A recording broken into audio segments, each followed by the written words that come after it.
संसार ही दुखदायक लगेगा।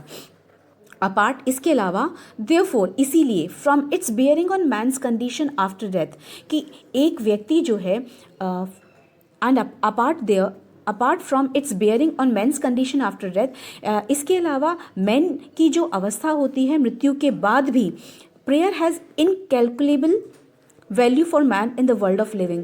मतलब कहते हैं जनरली, हम दुनिया को कहते हुए सुनते हैं या हमारे बड़ों को कहता हुआ सुनते हैं कि अगर आप प्रार्थना करोगे, आज भगवान का नाम लोगे तो आपका जीवन सुधर जाएगा, भगवान आपको अच्छी मौत मिलेगी, आपको यहाँ से इस पाताल मतलब इस नरक लोक से छुटकारा मिल जाएगा, आप स्वर्ग जीवन में जा पाओगे। कुछ इस तरह की भ्रांतियाँ हमें या कुछ इस तरह के स्टेटमेंट्स हमें अपने से बड़े लोगों से सुनने को मिलते हैं कि मृत्यु के बाद का जीवन आपका बहुत अच्छा हो जाएगा अगर हम प्रार्थना में अपने आप को शामिल किए हुए रहते हैं। लेकिन महात्मा गांधी जी का कहना है कि अपार्ट फ्रॉम दिस, इसके अलावा जैसे दुनिया कहती है कि मृत्यु के बाद आपका जीवन अच्छा होगा प्रार्थना को करने से, prayer has incalculable value for man in the world of living. सांसारिक जीवन में जिस समय इंसान वाकई में जीता है इस जीवन को, उस समय इसके अगण्य लाभ हैं अगर इंसान प्रार्थना करते हुए इस जीवन को जीता है। वी इनमेट्स ऑफ द आश्रम, कहते हैं हम लोग आश्रम के जो साथी लोग हैं, who come here in search of truth, जो सब लोग यहाँ पर पहुँचे हैं सच्चाई की तलाश में, and for insistence on truth, और हम सब लोग इस चीज़ पर जोर देते हैं कि सच्चाई का साथ देना चाहिए। Profess to believe on the efficacy of prayer, हम सब इस बात का उपदेश देते हैं कि हम प्रत्येक व्यक्ति को प्रार्थना की क्षमता पर यकीन करना चाहिए। But had never up to now made it a matter of vital concern. हम आश्रम में ये बात तो सभी को कहते हैं, हम सब लोग जानते हैं, इसलिए जिनसे भी हमारा जिक्र होता है इस बारे में ज़रूर हम चर्चा करते हैं, लेकिन अब तक हम सभी आश्रम वासियों ने कभी इस बात को एक महत्वपूर्ण विचारणीय बिंदु या विषय नहीं बनाया।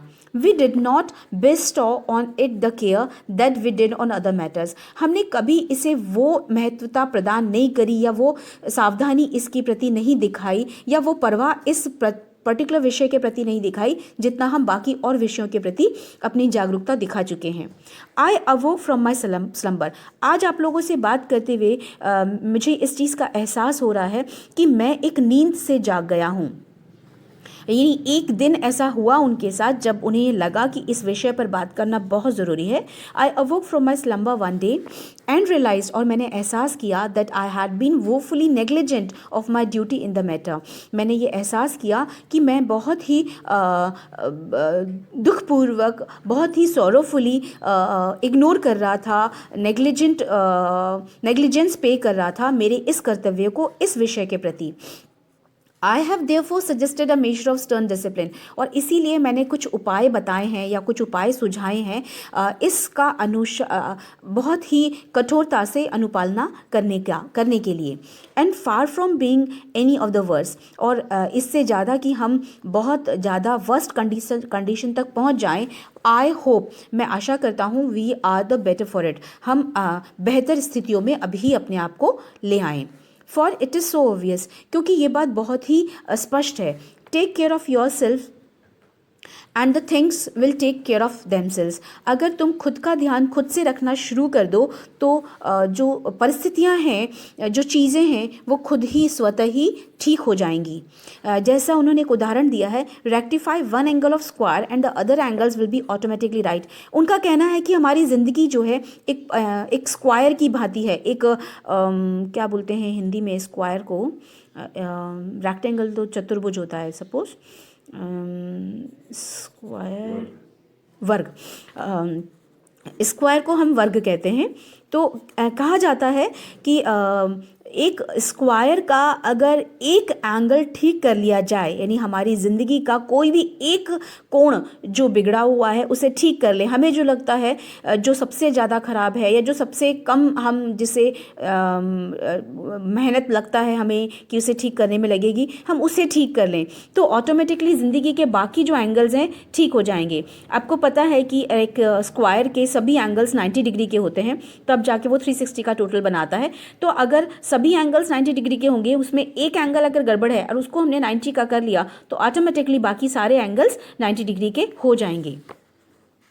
Begin therefore your day with prayer and make it so soulful that it may remain with you until the evening. कहा जाता है या वो कहते हैं महात्मा गांधी जी कि अगर आपने अपने दिन की शुरुआत प्रार्थना से की है तो वो आपका दिन इतना अच्छा कर देगा कि आप शाम तक उस प्रार्थना के एहसास को जी पाओगे। यानी आपका पूरा वो दिन काफ़ी ही अच्छा निकलेगा, आपको अपनी सोल में, अपनी आत्मा में उस ईश्वरीय शक्ति का एहसास होगा। Close the day with prayer, फिर अपने दिन का अंत भी आप प्रेयर से करो, so that you may have a peaceful night free from dreams and nightmare, ताकि आपको सपनों रहित सोने का मौका मिले और आपको डरावने सपने उस रात्रि परेशान ना करें। Do not worry about the form of prayer, इस बात की परवाह मत करो कि आपके प्रार्थना का स्वरूप क्या है। Let it be any form, कोई भी स्वरूप हो सकता है। It may be such as can put us in communion with the divine, ये एक ऐसा भी हो सकता है कि जिसमें आप ईश्वर से अपना संपर्क स्थापित करो, लेकिन आपकी फ्लेक्सिबिलिटी के अनुसार, आपके कंफर्ट लेवल के अनुसार। All things in the universe, including the sun and the moon and the stars, obey certain laws. ये सभी जो चीज़ें हैं जिन्हें हम सेलेस्टियल बॉडीज़ कहते हैं, ये सब कुछ ना कुछ नियमों का पालन करते हैं। अब मानव प्रकृति की सारी सेलेस्टियल बॉडीज़ जो नियम का पालन करती हैं, अगर एक दिन भी वो अपने नियम का पालन करना छोड़ दें तो इस धरती पर प्रलय आ जाएगा। Without the restraining influence of these laws, बिना इन लॉज को, बिना इन नियमों को जो दिए गए हैं उन्हें चेक किए बगैर, यानी उन पे कंट्रोल लगाए बगैर, the world will not go on for a single moment, ये संसार एक क्षण भी नहीं चल सकता। You whose mission in life is service of your fellow man, तुम यानी तुम इंसान लोग जिसका जन्म ही इस संसार में अपने साथी लोगों की सेवा के लिए हुआ है, will go to pieces if you do not impose on yourself some sort of discipline. तुम एक दिन टुकड़ों में बट जाओगे, तुम एक दिन टुकड़े टुकड़े हो जाओगे अगर तुमने अपनी ज़िंदगी के लिए कोई अनुशासन नहीं अपनाया। And prayer is necessary spiritual discipline, अब प्रेयर यानी प्रार्थना ही वो आत्मिक अनुशासन प्रदान करती है। इट इज़ डिसिप्लिन, ये वो अनुशासन ही है, and restraints that separate us from the brute, ये वो अनुशासन ही है जो हमें कंट्रोल करता है, हमें चेकआउट करता है, हमें अलग करने का मौका देता है अपने उस एनिमल प्रवृत्ति से। हमारे अंदर जो वो राक्षस या जो डेविल हमारे अंदर है उससे अलग करने का हमें साहस देता है। यानी जैसा कि कहा जाता है कि हमारी आत्मा में ही परमात्मा का भी और राक्षस का भी वास होता है, यानी हमारे अंदर अच्छाई और बुराई दोनों विद्यमान है। हम प्रार्थना करके जितना ज़्यादा उस अच्छाई को पोषण देंगे, नरिशमेंट देंगे, उसे फ्लरिश करने की कोशिश करेंगे, हमारे अंदर उतना ही ईश्वरीय तत्व बढ़ता चला जाएगा।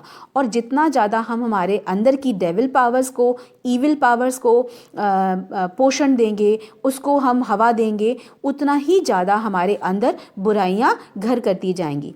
तो हमारी खुद की प्रगति, हमारी खुद की तरक्की, हमारी खुद की शांति के लिए ही ये सबसे ज़्यादा ज़रूरी है कि हमारे अंदर की अच्छाइयों को हवा दें, हमारे अंदर जो अच्छी बातें हैं हम उन्हें उजागर करें, और हमारे अंदर का कोई गलत एहसास जो हमें किसी और के लिए गलत करने को प्रेरित करता है उसे हम दबाने की कोशिश करें। यानी हमारे अंदर का जो राक्षस है उसे हमें खुद मारने का प्रयास करना होगा, तब जाकर ही हम उस अनुशासन को जो हमें हमारे अंदर लागू करना है उसको लागू करने में कामयाब हो पाएंगे। और वो बिना प्रार्थना के मुमकिन नहीं है। बिना भगवान से या ईश्वर से संपर्क स्थापित किए बगैर हम ऐसा नहीं कर सकते, क्योंकि वो ईश्वरीय ज्ञान ही है जो हमें ये समझ देगा, ये सद्बुद्धि देगा कि हम किस तरीके से अपनी उस अज्ञानता से खुद को दूर कर पाएं। So that's all for the day. Thank you, have a great day.